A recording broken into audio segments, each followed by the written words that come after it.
بسم الله الرحمن الرحيم، والصلاة والسلام على خاتم النبيين محمد رسول الله صلى الله عليه وسلم. أما بعد،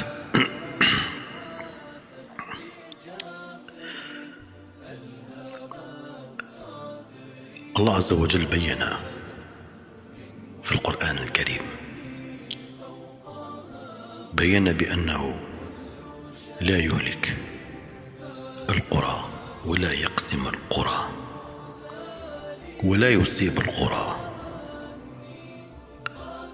إلا وأهلها ظالمون مكذبون. لأن الإنسان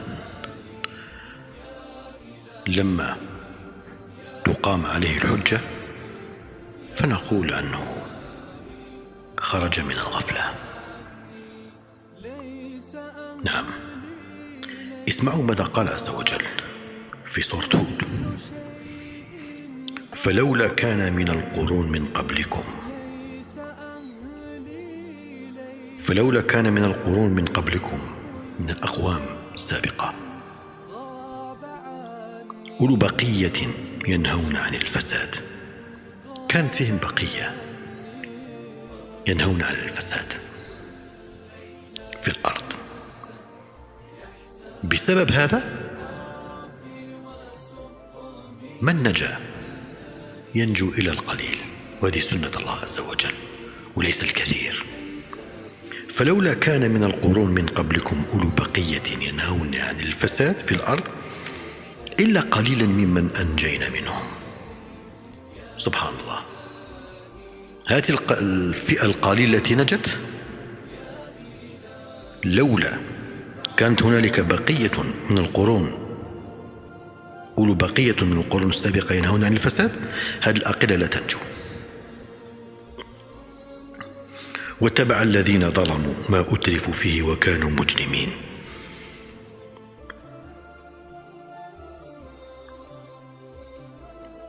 يعني هذه الأغلبية، الأقلة نجوا، لكن الأغلبية من هم؟ واتبع الذين ظلموا، الذين كذبوا، أقيمت عليهم الحجة وكذبوا واصلوا في الفساد. واتبع الذين ظلموا ما أترفوا فيه، ترف هو سبب فسادهم وتكذيبهم، وجعلهم متشبثين بالحياة الدنيا وكانوا مجرمين، يعني وكانوا مكذبين. وما كان ربك ليهلك القرى بظلم وما كان ربك ليهلك القرى بظلم وأهلها مصلحون. عز وجل يقول بالمعنى: إن هلك قرية مصلحة فأنا ظالم. وهذا الكلام يعني كل شيء. وما كان ربك ليهلك القرى بظلم وأهلها مصلحين، أصلها وأهلها مصلحون. إذن العكس لمصلحون هم مفسدون. ومعظم القرى ومعظم المدن ومعظم ديار الإسلام أهلها صراحة مفسدون وليس مصلحون. هذا ليس المعنى، ولا يعني أننا القرى التي يهلكها الله عز وجل التي يهلكها في يومنا هذا ما فيها مصلحون، فيها مصلحون لكن قليل، وسوف نتكلم عنهم.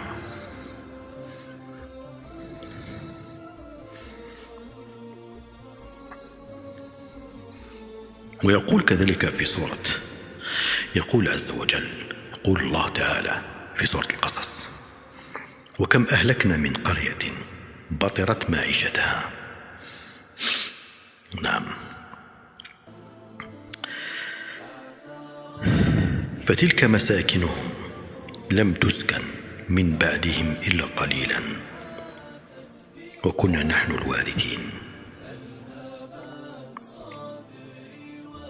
وكم أهلكنا من قرية بطرت معيشتها.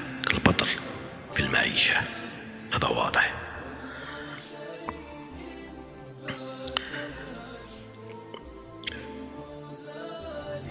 يعني فرح وافتخار بهذه المعيشة بالطرف.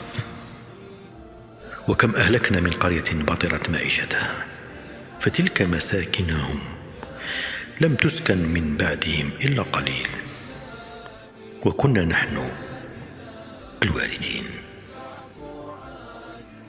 وما كان ربك مهلك القرى، اسمعوا جيدا، وما كان ربك مهلك القرى حتى يبعث في أمها رسولا.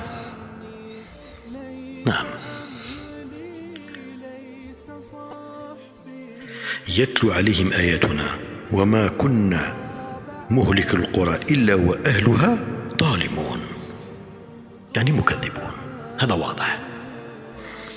وما كان ربك مهلك القرى حتى يبعث في أمها رسولا. رسول النبي عليه السلام، والرسالة تواصلت. الرسالة تواصلت، هل انقطعت؟ لا، تواصلت الرسالة. يتلو عليهم آياتنا وما كنا مهلك القرى إلا وأهلها ظالمون، إلا وأهلها مكذبون، أصروا على الفساد واستحبوا الحياة الدنيا على الآخرة.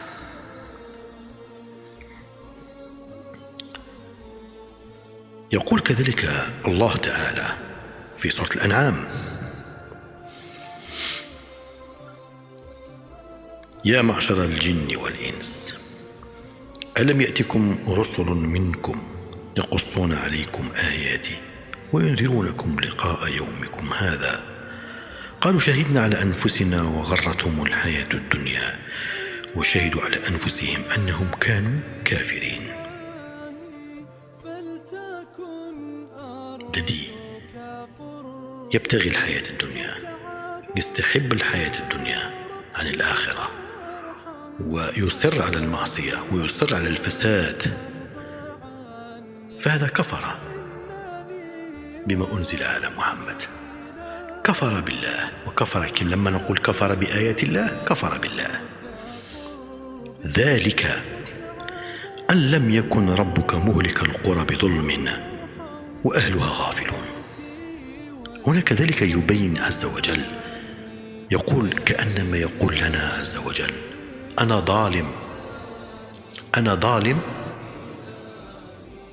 إذا أهلكت قرية وأهلها غافلون، يعني ما أقمت عليهم الحجة. لا، عز وجل يقيم الحجة لكي لا نقول الله ظلمنا. ذلك أن لم يكن ربك مهلك القرى بظلم وأهلها غافلون. إذن هذا لا يعني أن لا يوجد من هم من المصلحون الذين ماتوا، لا. إذن ماذا نقول عنهم؟ الذي مات مصلح في هذا الهلاك وفي هذه القرية التي هي فاسدة وظالمة ومجرمة، الذي مات فيهم وهو تائب مصلح مستغفر كاره الأمر الذي هو في القرية أو في المدينة أو في البلد، فنقول هذا نجاه عز وجل. نعم، نجاه، هذه نجاة. لأن الإنسان الذي يستمسك بملته بدينه، يستمسك بملته ودينه ويموت على هذا، فنقول نجا، هذه نجاة يا أيها الناس. قال الملأ الذين استكبروا من قومه لنخرجنك يا شعيب والذين آمنوا معك من قريتنا أو لتعودن في ملتنا. قال أولو كنا كارهين قد افترينا على الله كذبا إن عدنا في ملتكم بعد إذ نجانا الله منها. إذن الذي ينجو من ملة الكفار، هل تظنون بأن الذي مات تارك الصلاة ومات كاره الإسلام كاره الخلافة والدولة الإسلامية وكاره المسلمين والمسلمات والدين بذاته، ويكرهون أهل الصلاة ويستهزئون بهم، ويقول لك أنا مسلم للأسف، هل هذا نقول بأنه في ملة الإسلام؟ ويحب الكفار ويحب حياتهم بعد إذ نجانا الله منها وما يكون لنا أن نعود فيها إلا أن يشاء ربنا، وسع ربنا كل شيء علما، على الله توكلنا ربنا افتح بيننا وبين قومنا بالحق وأنت خير الفاتحين. إذن الموت للمؤمن نجاة لأنه سوف ينجو. نعم، هؤلاء الذين ماتوا تائبين لا خوف عليهم ولا هم يحزنون، طهرهم عز وجل من القوم الفاسدين، لأن السحرة الذي كانوا مع فرعون ووعدهم بالقتل والاستئصال، هل خافوا من الموت؟ ما خافوا من الموت، لأن علموا بأن تلك الموت هي نجاة لهم، وهي النجاة عبارة عن ماذا؟ النجاة يوم القيامة. من مات تائبا ومستغفرا وطائعا لله فهذا ينجو يوم القيامة، ولهذا نقول لما يموت نجا. ماذا قالوا السحرة لفرعون؟ قالوا لن نؤثرك على ما جاءنا من البينات والذي فطرنا فاقض ما أنت قاض إنما تقضي هذه الحياة الدنيا إن آمنا بربنا ليغفر لنا خطايانا وما أكرهتنا عليه من السحر والله خير وأبقى. السلام عليكم ورحمة الله وبركاته. كي تعود الروح تسلو وليروى زهر سعدي إن تكن راض فحسبي أن